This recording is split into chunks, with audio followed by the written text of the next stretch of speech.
बच्चों, हम भोजन के बिना तो कई दिनों तक जीवित रह सकते हैं, लेकिन जल जो है वो हमारी अनिवार्य आवश्यकता है। जल के बिना हम बिल्कुल नहीं रह सकते। ये इस बात से ही पता है कि जल है तो जीवन है। और किसी दार्शनिक ने ये भी कहा है कि जो आने वाला अगर तीसरा विश्व युद्ध होता है तो उसका कारण जल ही होगा। और हम अपने आसपास भी देखते हैं कि विभिन्न राज्यों के बीच या देशों के बीच जल को लेकर भी आपसी झगड़े और तनाव की स्थिति जो है वो वर्तमान में बनी हुई है। कई नदी जल विवाद बने हुए हैं। हम महासागरीय जल को लेकर आपसी देशों के बीच में तनाव की स्थिति जो है वो उत्पन्न हो रही है। तो इसका मतलब ये है कि जल हमारे लिए बहुत महत्वपूर्ण है और हम आगामी समय में देखेंगे तो इसके संकट की स्थिति जो है वो उत्पन्न हो सकती है। कमी तो नहीं है। हमारी पृथ्वी में यदि हम देखें तो पूरा 71% जो हिस्सा है वो जलीय हिस्सा है। और हमें ये भी पता है कि जब हम गोलार्धों में इसकी स्थिति देखें तो दक्षिणी गोलार्ध को हम जलीय गोलार्ध के नाम से भी जानते हैं या जलीय गोलार्ध के नाम से पुकारते हैं। इसका मतलब ये है कि पृथ्वी का 71% हिस्सा जलीय भाग है और सिर्फ 29% जो हिस्सा है या भाग है वो स्थलीय भाग है। तो जब इतनी अधिक मात्रा में हमारे पास जल उपलब्ध है तो फिर ये देशों या राष्ट्रों के बीच तनाव की स्थिति क्यों उत्पन्न हो रही है? क्योंकि जल की कमी तो है नहीं हमारे पास। तो उसकी वजह ये है कि जो 71% हमारे पास जलीय हिस्सा है पृथ्वी में, उसमें सिर्फ 3% जो जल है वही हमारे उपयोग के लायक है। वो क्यों?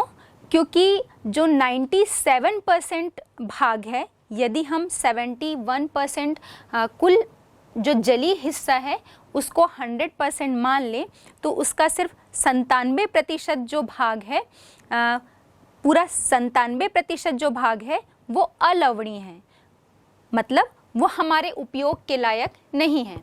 उसका सिर्फ 3% हिस्सा है वो हमारे उपयोग के लायक है, या हम ये कहें कि वो अलवणीय जल है। तो जब उसका पूरा 97% भाग अलवणीय है या खारा है तो हम उस जल का करेंगे क्या? वो हमारे किसी भी उपयोग के नहीं है। और सिर्फ 3% जल जो है, यदि हम इतने जल के इतने ही हिस्से को सहेज कर रखें तभी ये हमारे भविष्य के लिए सुरक्षित रह पाएगी। और वर्तमान समय में हम देख रहे हैं कि हम अपने जल को हर तरीके से प्रदूषित कर रहे हैं, चाहे हम अपने घरेलू उपयोग के दौरान हो या औद्योगिकरण में हो, पर्यावरण प्रदूषण के माध्यम से, हर तरह से जल की जो स्थिति है वो खतरे में हम कह सकते हैं। और इसीलिए तो हमेशा हमें ये संदेश जो है वो दिया जा रहा है कि सेव वाटर। हमें अपने भविष्य के लिए, आने वाली पीढ़ी के लिए जल को, जितना हिस्सा जो हमारे पास है इतने ही जल को हमें सुरक्षित रखकर चलना है। हालांकि जल जो है वो ख़त्म नहीं होने वाला है, समाप्त नहीं होगा, क्योंकि ये एक चक्रीय संसाधन है। बच्चों, आप शुरुआत की क्लास से ही या छोटी क्लास से ही पढ़ते आ रहे हैं कि जल एक चक्रीय संसाधन है। हमारे धरातल में जितना भी जल जो उपलब्ध है, जैसे महासागरीय जल हो गया, सागर का जल हो गया, नदियाँ हो गई, तालाब हो गए, या भूमिगत जल की हम बात करें तो ये सभी जलीय हिस्से जो हैं यहाँ से वाष्पीकरण के माध्यम से वाष्प बनकर जल जो है, इन हिस्सों का जल ऊपर की तरफ जाता है वायुमंडल में, और वाष्पीकरण के द्वारा गया हुआ वायुमंडल में पहुंचा हुआ जो जल है वो ऊपर जाकर संघनित होता है। और किसी भी पर्वतीय अवरोध के माध्यम से या बहुत अधिक संघनन होने के बाद ये जो है वो हमारे धरातल पर वापस जल की बूंदों के रूप में या वर्षा की बूंदों के रूप में प्राप्त होता है। तो ये चक्र जो है वो चलता रहता है। और मतलब महासागरों का जल या धरातलीय जल, सतही जल की हम बात कर रहे हैं या भूमिगत जल की बात कर रहे हैं, तो ये सभी जल वाष्पीकरण के द्वारा इसका वायुमंडल में जाना और वहाँ संघनन होना और संघनन के बाद वर्षा की बूंदों के रूप में वापस फिर से धरातल पर आ जाना, ये एक चक्र चलता रहता है और इसे ही हम जलीय चक्र के नाम से जानते हैं। तो चूंकि ये एक चक्रीय संसाधन है, समाप्त तो नहीं होगा, वापस से हमको इसकी मात्रा जो है वो धरातल पर प्राप्त होती रहेगी। लेकिन क्वेश्चन मार्क ये है, प्रश्न यह है हमारे सामने कि जब ये प्राप्त होता रहेगा तो फिर किस बात की समस्या।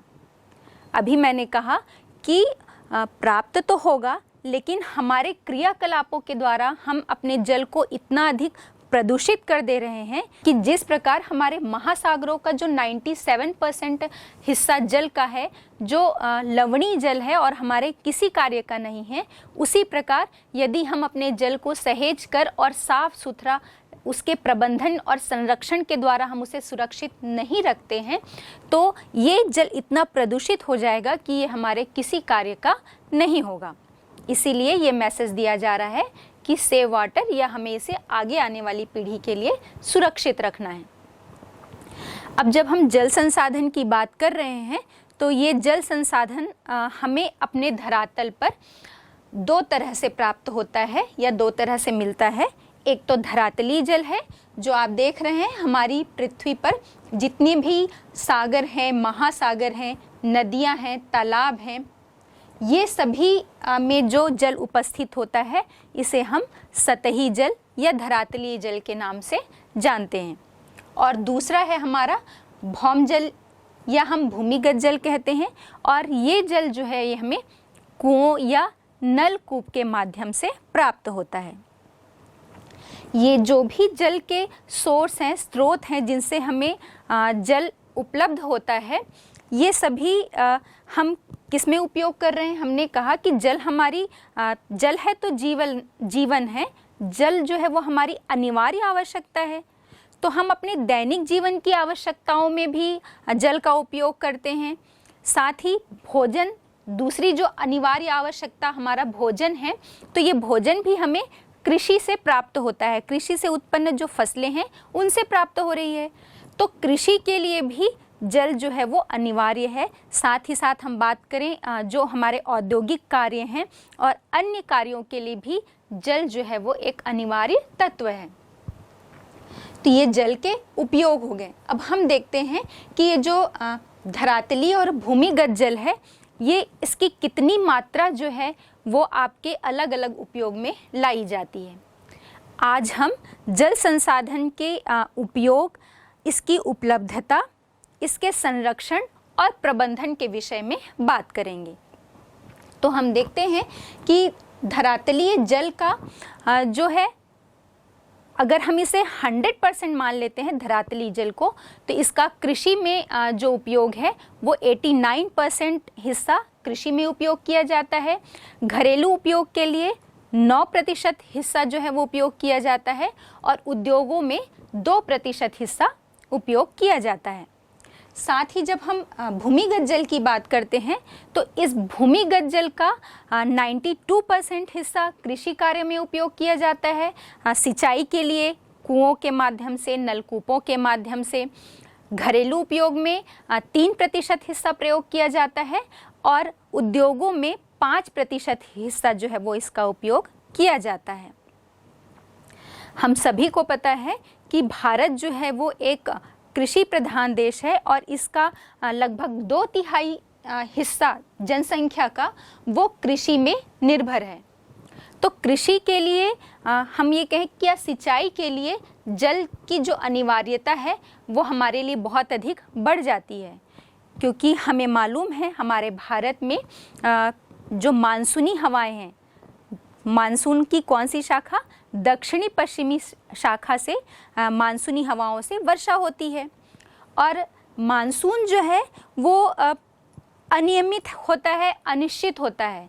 मतलब हम देखते हैं कि एक ही समय में जब बारिश का मौसम होता है तो एक स्थान पर बाढ़ की स्थिति उत्पन्न हो जाती है और एक स्थान पर हम देखते हैं कि अकाल या सूखा पड़ गया, या किसी वर्ष हम देखेंगे कि बाढ़ की स्थिति उत्पन्न हो रही है और कभी सूखा पड़ जा रहा है, कभी ये जल्दी आ जाता है, कभी देर से आता है, कभी बहुत कम आता है इसकी मात्रा जो है, बारिश की मात्रा। तो ये सब अनिश्चितताओं के कारण या अनियमितता के कारण हम पूरी तरह से मानसून पर या मानसूनी वर्षा पर डिपेंड नहीं रह सकते। इसके लिए हमें सिंचाई की जो है आवश्यकता बहुत अधिक पड़ती है। और साथ ही साथ हम देखते हैं कि धरातल में जो जल, या हम सतही जल की जो बात कर रहे हैं, जो वर्षा से जो जल प्राप्त होता है वो पूरा सतही जल ऐसे ही व्यर्थ बह जाता है, क्योंकि आजकल हमने पूरी तरह से नगरीकरण की ओर जो हम बढ़ रहे हैं, इसके कारण हम क्या कर रहे हैं, पूरी सड़कों का डामरीकरण कर दे रहे हैं। तो वो जो जल है वो भूमिगत जल के रूप में अवशोषित नहीं हो पाता है और सड़कों में व्यर्थ ही बह जाता है।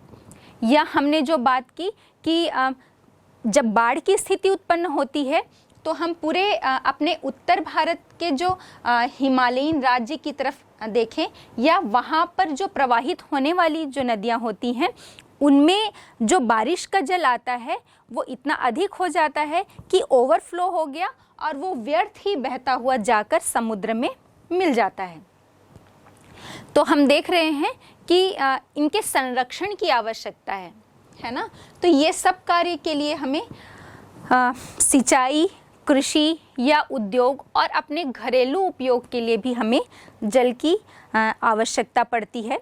अब हम ये देखते हैं हमारे भारत में या हमारे भारत की जो स्थलाकृति है उसमें अनेक विभिन्नताएं हमें देखने को मिल रही हैं। जैसे हम उत्तर भारत के राज्य में देखें तो हिमालय के बाद हमारा आता है विशाल मैदान, और ये मैदान जो है वो जलोढ़ मिट्टी से बना है, मतलब प्रायद्वीपीय भारत की नदियाँ और हिमालय से निकलने वाली जो नदियाँ हैं उनके द्वारा लाए गए अवसादों के जमाव से ये बना हुआ है।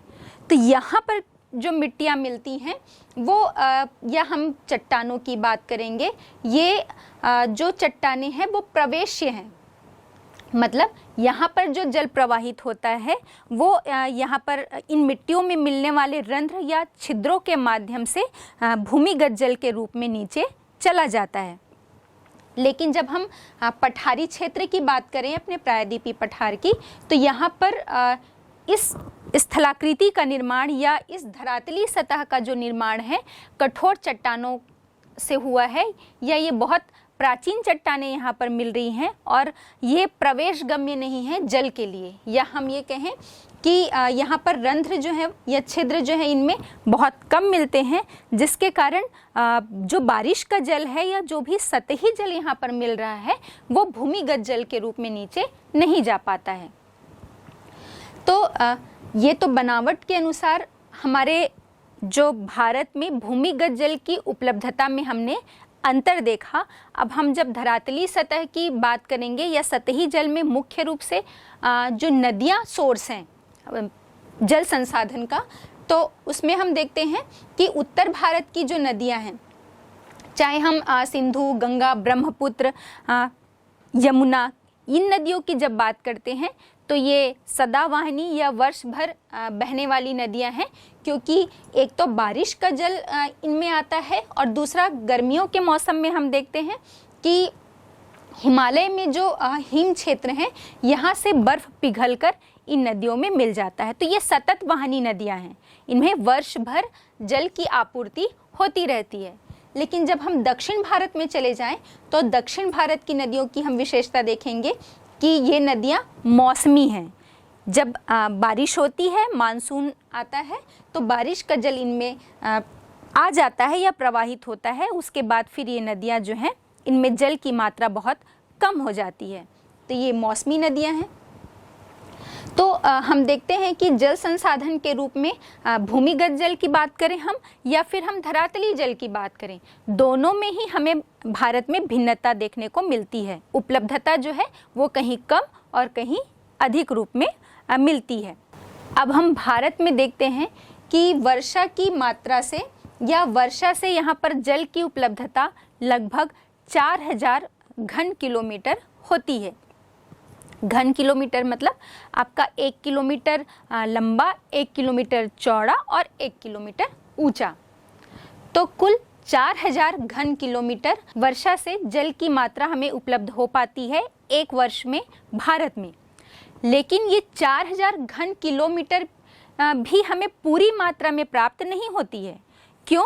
क्योंकि इसका बहुत जो हिस्सा है या बहुत सारा जो भाग है वो वाष्पीकरण के द्वारा वापस वायुमंडल में चला जाता है या फिर भूमिगत जल के रूप में अंडरग्राउंड हो जाता है, नीचे की तरफ जो है सतह से नीचे चला जाता है। तो इसकी कितनी मात्रा प्राप्त होती है?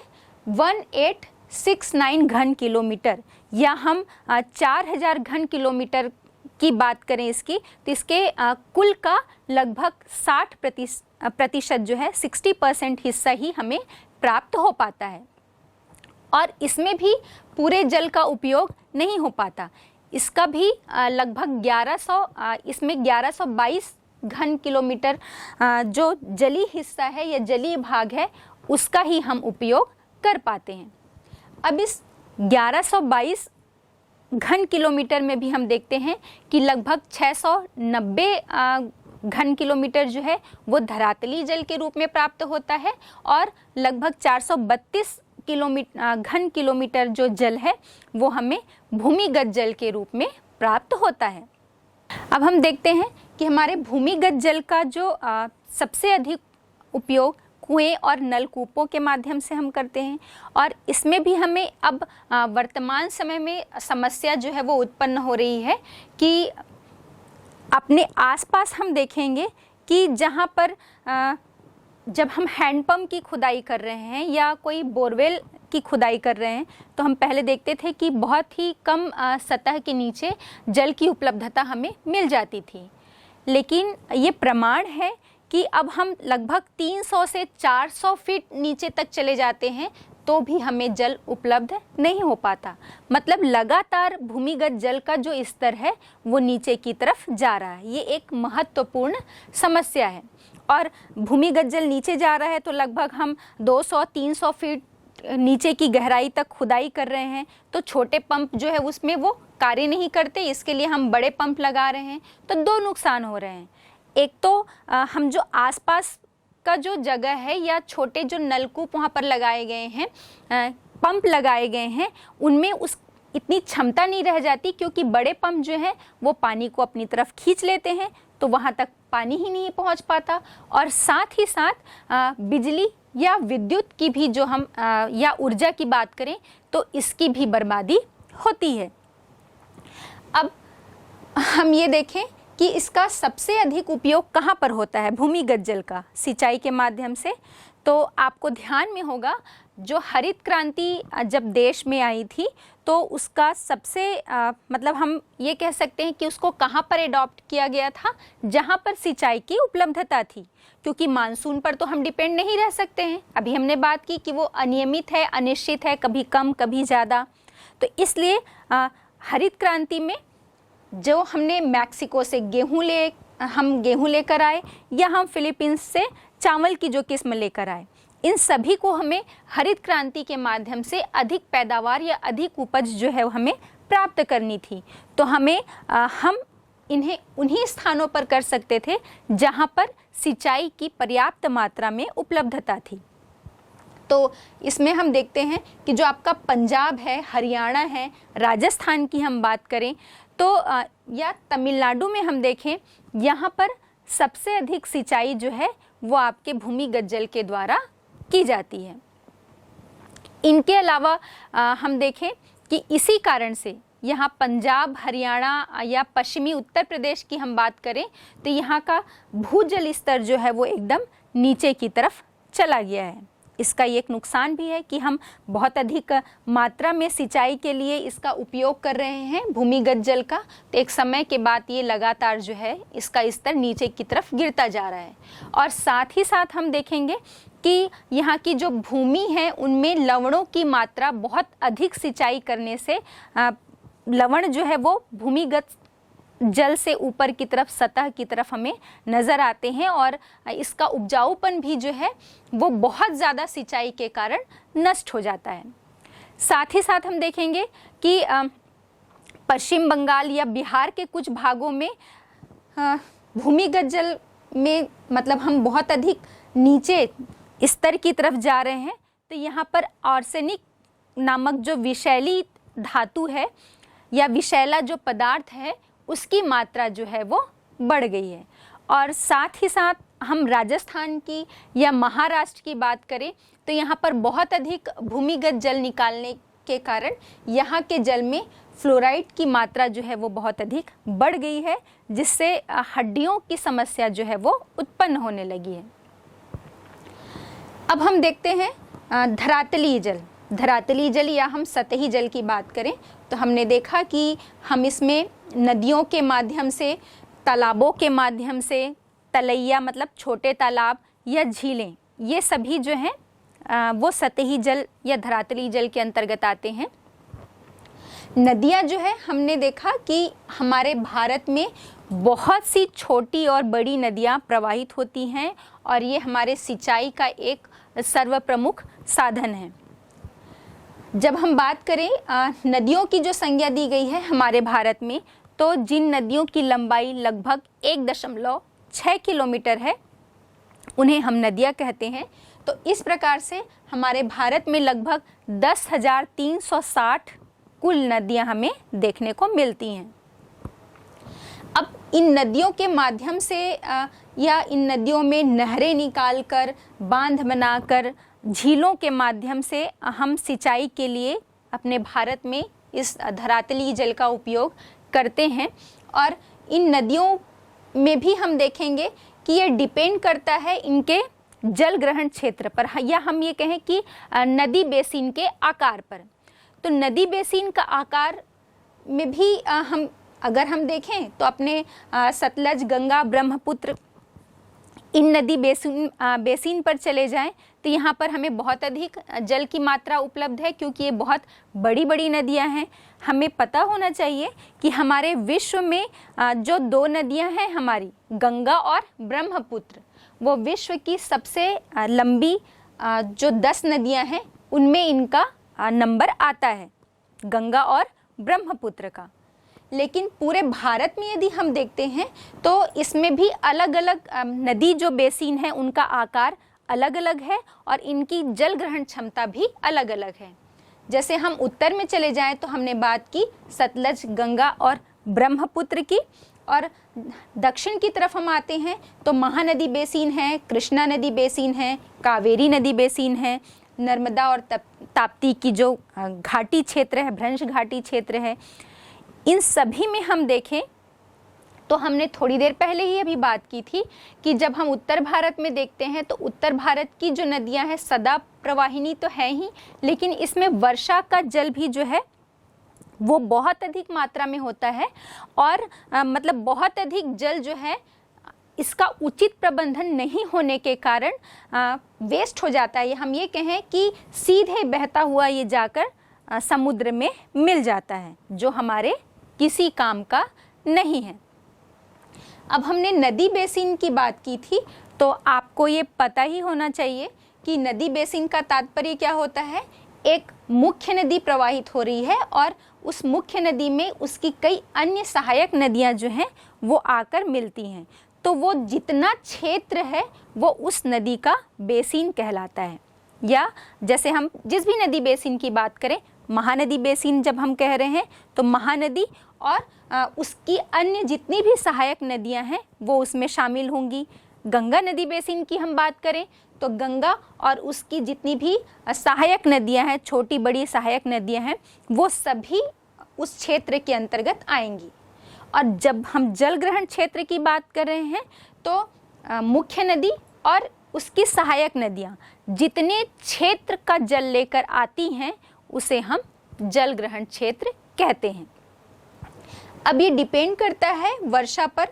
जैसे हमने बात की कि हम दक्षिण भारत में देखें तो इसमें जल ग्रहण क्षेत्र अधिक भी होगा, लेकिन वर्षा की मात्रा कम है या वर्षा से इन्हें कम जल प्राप्त हो रहा है, तो वहाँ पर हमें जल की उपलब्धता कम देखने को मिलेगी। लेकिन उत्तर भारत में ठीक इसके विपरीत स्थिति है कि जल की बहुत अधिक उपलब्धता है, लेकिन बहुत सा जल जो है वो इसमें वेस्ट हो जाता है, सीधे जाकर समुद्र में मिल जाता है, उचित प्रबंधन नहीं होने के कारण। तो हमने ये देखा कि नदियाँ जो हैं वो प्रमुख आपके सिंचाई के लिए उपयोग की जाती हैं, नहरें बनाकर बांध के माध्यम से, साथ ही साथ झीलों के माध्यम से। अब हम देखते हैं, हमने बात की थी कि भारत जो है वो हमारा कृषि प्रधान देश है और यहाँ की लगभग 2/3 से भी अधिक जनसंख्या कृषि पर निर्भर है। तो जब स्वतंत्रता के बाद हम बात करते हैं तो पंचवर्षीय योजना जो है वो लागू की गई। इस बात पर इस पर विशेष ध्यान देते हुए कि हमारा भारत कृषि प्रधान देश है, पूरी जनसंख्या जो है वो कृषि पर निर्भर है और कृषि में हमें उचित उत्पादन या अधिक मात्रा में उत्पादन होना बहुत आवश्यक है, तभी तो हम अपने जनसंख्या की जो खाद्यान्न आपूर्ति है या खाद्यान्न आवश्यकताओं की आपूर्ति कर पाएंगे। तो इसके लिए इसमें सिंचाई पर विशेष ध्यान दिया गया और पंचवर्षीय योजनाओं के माध्यम से, जब पंचवर्षीय योजनाएं हमारे देश में स्वतंत्रता के बाद लागू की गई तो उसमें अनेक जो हैं छोटे बड़े बहुउद्देशीय परियोजनाएं जो हैं बनाई गई या लागू किए गए, जिसके माध्यम से सिंचाई जो है, सिंचाई के लिए उचित व्यवस्था हमारे देश में हो पाए। जिसमें हम सभी को पता है भाखड़ा नांगल बांध, या हम दामोदर घाटी परियोजना की बात करें या हीराकुंड की बात करें, ये सभी जो हैं ये अनेक बहुउद्देशीय परियोजनाएं बनाई गई। ये आपके सामने इसकी एक सूची भी आपको दिख रही है। ये एक छोटे प्रश्न के लिए आपके लिए बहुत महत्वपूर्ण है।